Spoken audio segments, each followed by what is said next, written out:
we're good here. No, I'm good. I have my little setup here. It's a little weird to give a talk from the seated position, but it worked yesterday.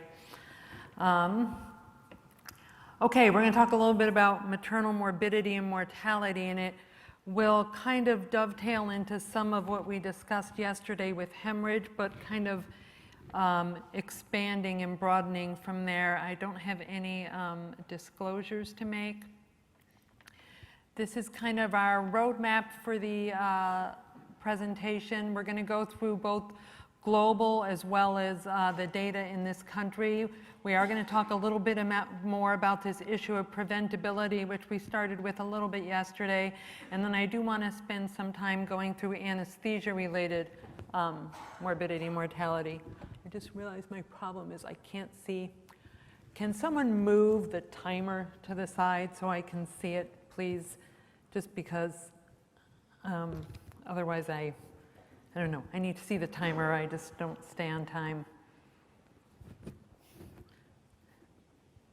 Does it reach? Yes, now I can. Of course, I wasted 30 seconds doing that. I get 30 seconds back. Okay, so first of all, let's start with definitions. So for the numerator, we use pregnancy-related deaths. There are both direct and indirect deaths. An example of direct would be something like hemorrhage or hypertensive disease. An indirect death would be an exacerbation of a medical condition, but that the death is still thought to be related to the pregnancy. For the denominator, we use 100,000 live births.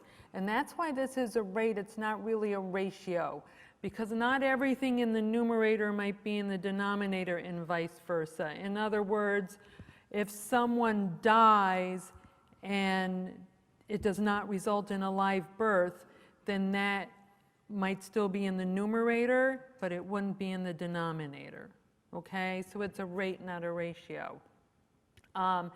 And then mostly it's defined as within 6 weeks of pregnancy, but then there are times when it's defined as within 1 year of pregnancy, too, just depending on whether, on different studies, and the CDC definition is within a year. So the maternal mortality rate throughout the world is 209, and that's per 100,000 live births. But that doesn't really tell you the whole story, because in the developed world you can see it's 12, and then in the developing world it's over 200. And even that doesn't really tell the whole story, because the range is really great. That 2.4 is in Iceland. Iceland has the lowest rate in the world. And then that number that's close to 1,000 out of 100,000 live births is from South Sudan, which is the highest in sub-Saharan Africa, and sub-Saharan Africa is the largest in the world, the highest rates in the world. So now, what about in the United States? The CDC puts these data out about every 5 years. So this was published in 2015. It covered the 5 years between 2006 and 2010. So this is the latest data that we have from the CDC. And unfortunately, the United States does not compare favorably to the rest of the developed world. Our maternal mortality rate is 16, so that's compared to that mean in the developed world of 12.1 that we just saw. And not only is does our rate not compare favorably to the rest of the developed world, our rate is increasing. In other words, this 16 is higher than the rate from the data published 5 years ago, which was about 14, which was higher than 5 years before that, which was close to 11. Since the 1990s, our maternal mortality rate has steadily increased every single time we've measured it. And throughout the rest of the developed world, that's not necessarily the case. It appears to be holding steady throughout the developed world, and then in the developing world, actually, it's been greatly decreasing over the past several decades. But in the United States, it's It's high and it's increasing. This is what the most recent data, this is just the years from, the colors represent the years from 2006 there in the dark blue to 2010 in the light blue. There you see all women on the right. There's our 16. You'll see another disturbing trend. So the first disturbing trend in our data is the fact that it's been steadily increasing. The second is the disparity between white and non-Hispanic black women regarding mortality. And not only is this disparity great, while our rates have been increasing, the degree of disparity has been increasing. We used to say that the degree of disparity was, close to 3 times more. Now it's almost 4 times more, almost 4 times the rate. And so that's very disturbing. There's also an age effect, and again, so here's the data for non-Hispanic black, okay? And then the different bars from the light blue to the orange are young age to older age. When you put age and race together, the risk of a black woman in this country dying from her pregnancy, if she's 40 years old or more, is more than 1 in 1,000. And in fact, if you do the math, it's about 1 in 700. 1 in 700 black women who are 40 or more die from their pregnancy in this country. It's not clear what is contributing to this increase. We know that women are older when they have their babies now. We know that obesity has increased, and I'll show you some data showing that obesity is a big factor in some of these deaths, so maybe it's that. Women tend to have more comorbid conditions because of assisted reproductive techniques. Women are having more multiple gestation, and we know that that's associated with increased risk. And so that might be part of the reason, part of what's fueling this increase in mortality that we're seeing. But some countries in Europe, like there's good data from France, they collect really good data, and from the UK, they also are seeing women who are older and more obese and sicker having their babies, and they're not seeing the same increase that we're seeing. So there's something more, and why we're seeing a greater disparity now between white and black than we were a couple decades ago is not clear either. And of course, all of this is just very discouraging to people in this room. We've spent our whole professional lives trying to work on maternal safety. So this graph is a little bit hard to understand, and I think I discovered yesterday my mouse doesn't work on this. Let's see, but where is my pointer? Can I point? Yes, I can point. So these are each of the different categories of maternal death, and the y-axis is percentage of deaths attributable to that cause, okay? So now the lines here to the left represent older data from like the 80s, and then in the purple line here is more the most recent data, okay? And so it's percentage contribution to total deaths. So it's not saying anything about the rate between the 80s and now, okay? So this is just like, what are women dying of? So if you look at the blue bars, the older data, we used to talk about the big 3, and I know there's actually 4 there, but we used to say hemorrhage, hypertensive disease, and thromboembolism, and then that was what I always learned as a resident. Turned out infection, really, it was really a big 4. Well, now we don't really have a big 4 anymore. We have, if you look at the purple bars, 7 causes that contribute about equally. So it's still those same hemorrhage, hypertensive disease, infection, and thromboembolic illness, but also, and this is new, there's big contributions from cardiovascular conditions, specifically peripartum cardiomyopathy, which is counted separately from other cardiovascular conditions, and then just other non-cardiovascular but coexisting medical conditions. So it's not just that our rate is increasing, the face of maternal mortality in this country is increasing, is changing, and there's a lot more contribution from cardiac disease. And in fact, if you were to add that cardiovascular condition and the cardiomyopathy together, you'd see the #1 cause of mortality in this country, and this is new, is from just the general category of cardiac disease.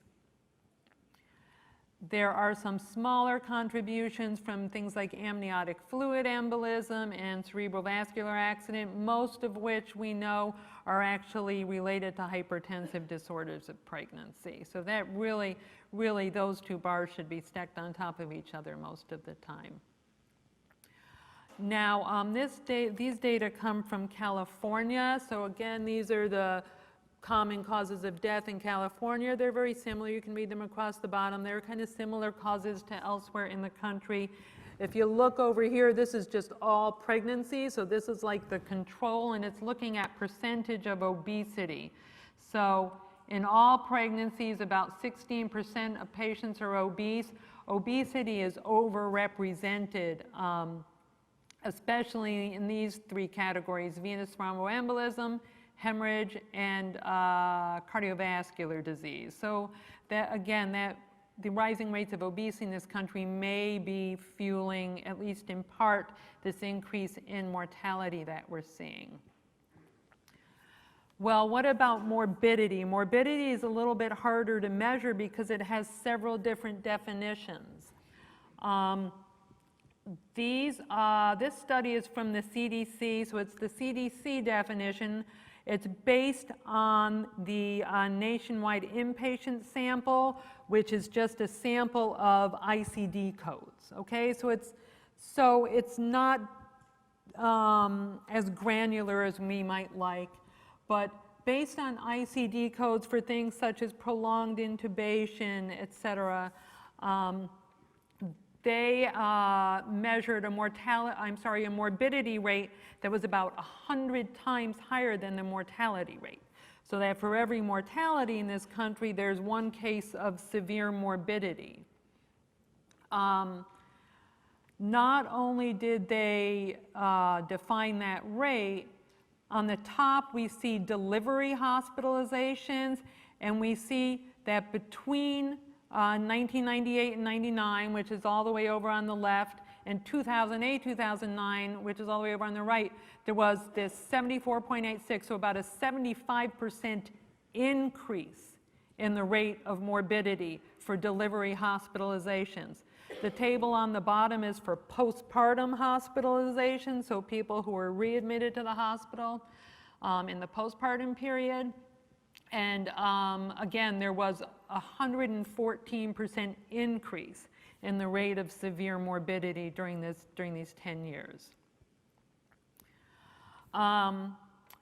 This paper is from Bill Grobman. It came out of the MFMU network.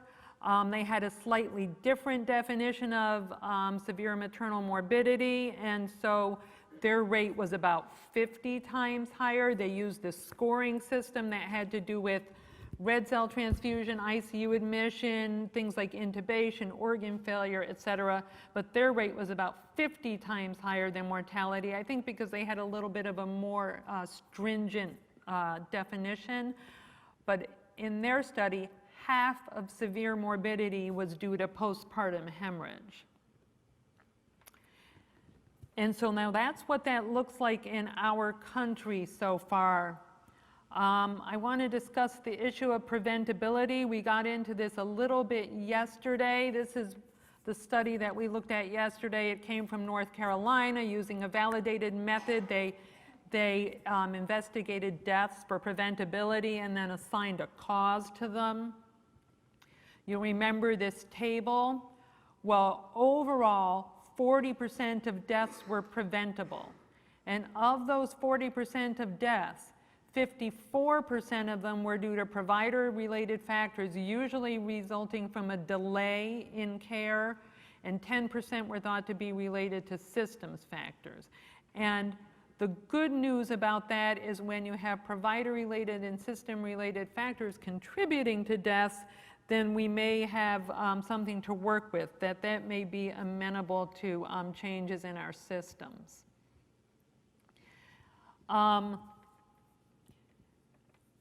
This is the same idea. This group out of UIC in Chicago looked at deaths, but also near-miss events and severe morbid events in their perinatal system. So it involved tens of thousands of patients. They looked at preventability of severity, so outcome at a less severe point along a continuum. And what do I mean by that? Preeclampsia itself may not be preventable. However, eclampsia might be preventable if you can give someone their magnesium early enough. So again, using a validated way of getting the data and judging for preventability, they judged for preventability of severity along this continuum, and then again tried to assign it to either patient-related, systems-related, or provided-related factors. And they found that, let's see, if I can, it's hard to read my slides from the side, but it's about 40% of the deaths were probably preventable, or if not were preventable, 45% of the near-miss morbidities were preventable, and then you see like a little under 20% of other severe morbidities were considered preventable, meaning that perhaps they could have presented at a less morbid state along the continuum. And again, provider-related factors were the largest contributor. Whoops, now I'm trying to advance on the thing. This came out of the CMQCC. These are CMQCC data. It is the California Pregnancy Associated Mortality Review Committee. Many states have a mortality review committee. They looked at 207 deaths, again, looked at cause of death. They evaluated for preventability and contributing factors. And again, here are the causes of death along the left side. They're what we've already seen, things like cardiovascular disease, preeclampsia, hemorrhage, et cetera. They found that there was a good to strong chance to alter a little over 40% of the deaths. And then especially the deaths due to preeclampsia and eclampsia were thought to be preventable. And again, it was usually due to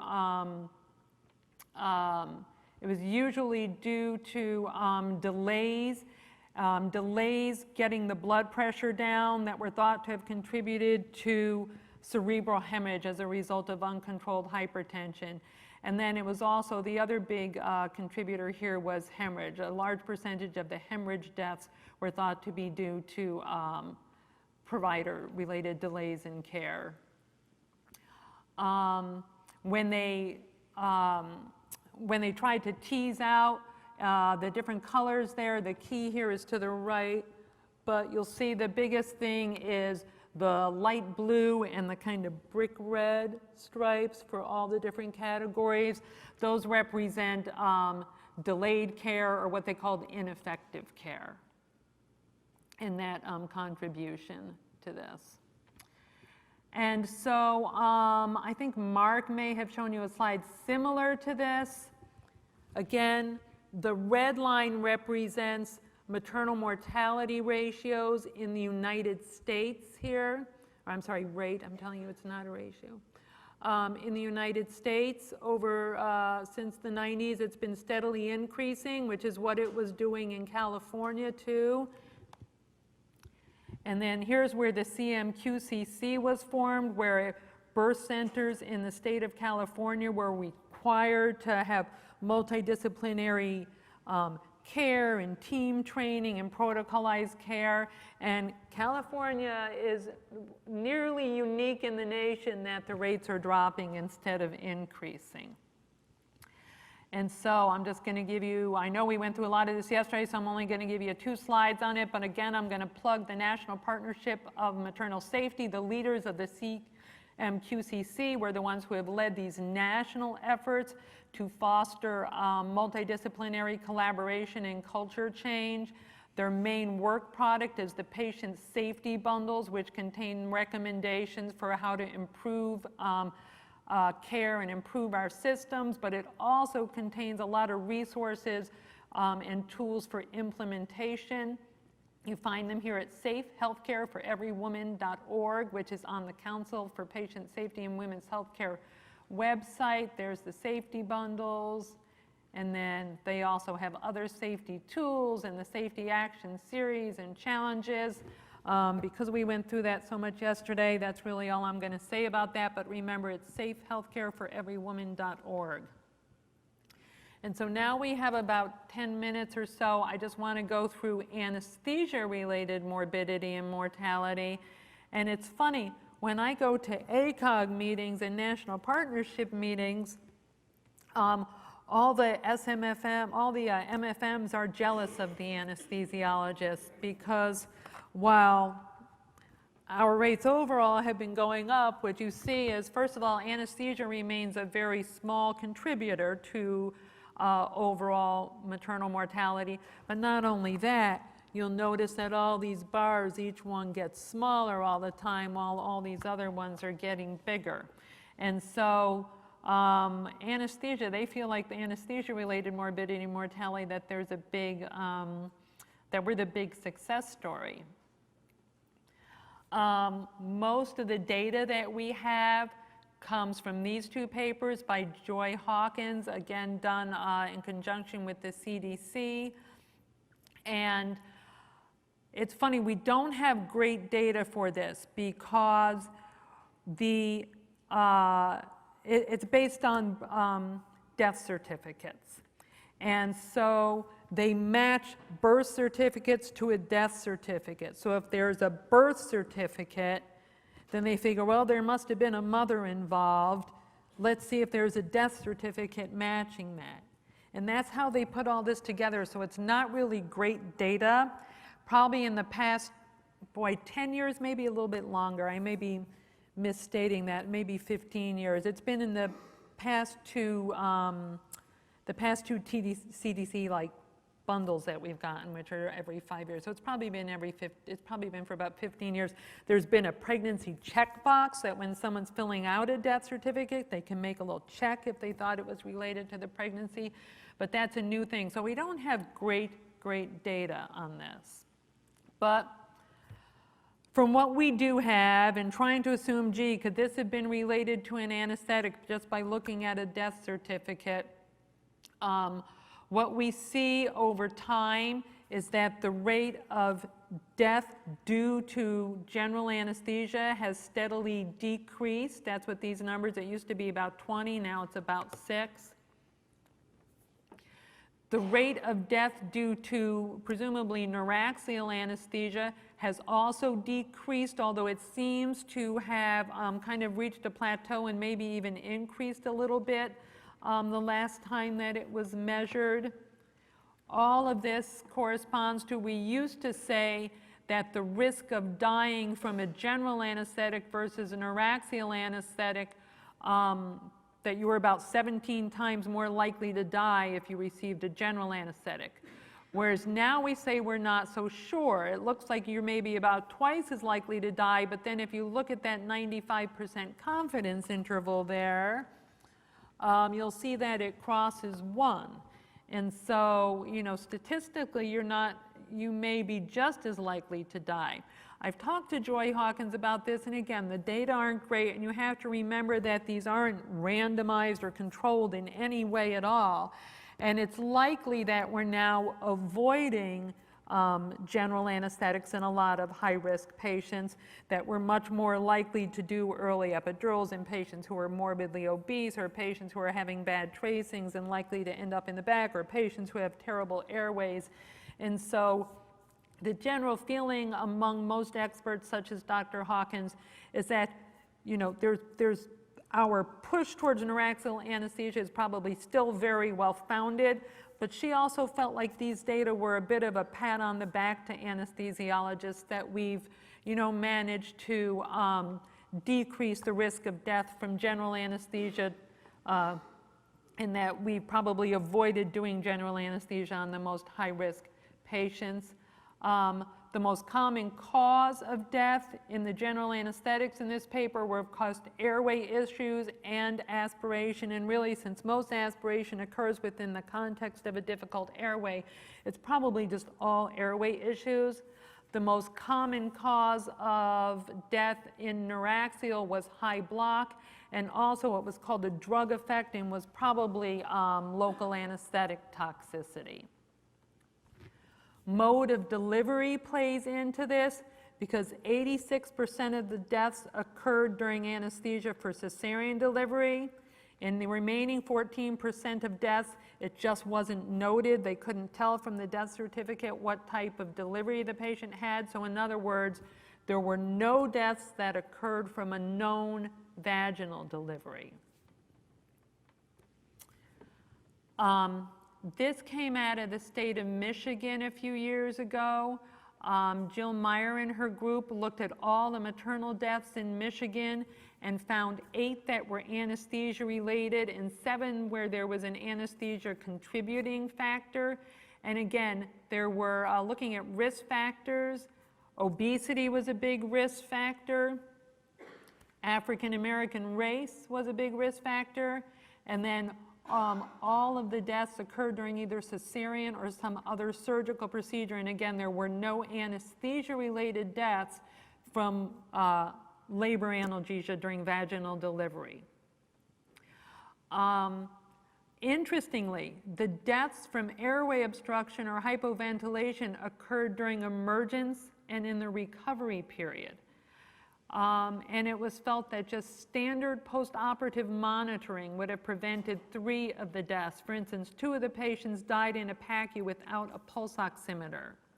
And on a follow-up study that was a survey data, it turns out that this is probably a somewhat pervasive problem throughout the United States, that our PACUs and our labor and delivery wards just are not quite up to the standards of our PACUs in our general ORs. The systems errors had to do with postoperative monitoring, as I said, and also with adequate supervision too. And these data are similar to some data that come out of the UK too. This is anesthesia-related adverse events, so not mortality, but it included mortality, but also morbidity related to anesthesia, both major and minor morbidities. It included nearly 800,000 anesthetics in the state of New York, all for cesarean delivery. So they only looked for cesarean deliveries, and what they found is over time, that the rate of anesthesia-related adverse events decreased, both major adverse events as well as minor adverse events such as post-dural puncture headache, etc. Interestingly, the adverse events due to general anesthesia did not decrease. So this decrease was fueled by decreases in adverse events after neuraxial anesthesia. This is the SCORE project. I'm not going to spend a lot of time on this because I just have this one slide here because Robert's giving a whole half hour on this. It included 250,000 anesthetics, and I'm just going to give you the highlights because I'm sure he can do much more justice to this than I can.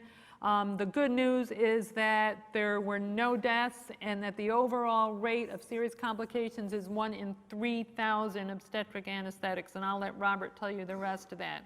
Oh, in fact, there it is, but I'll skip it. I meant to take it out of there. So I think our conclusions are that the US very unfortunately compares unfavorably to other high-resource countries, including other high-resource countries that are facing women who are older and more obese and sicker, just like our patients are. I guess the good news is that some of these deaths and some of the morbidity is considered preventable and is related to provider-related factors, and so may be amenable to team responses and protocolized care, which we've talked about at this meeting so far. And as far as anesthesia-related morbidity and mortality, it's almost all in cesarean delivery. It's often related to obesity. And then those last two conclusions, again, I didn't show you, but I'm sure Robert's going to go through them. They come out of the SCORE data. Thank you.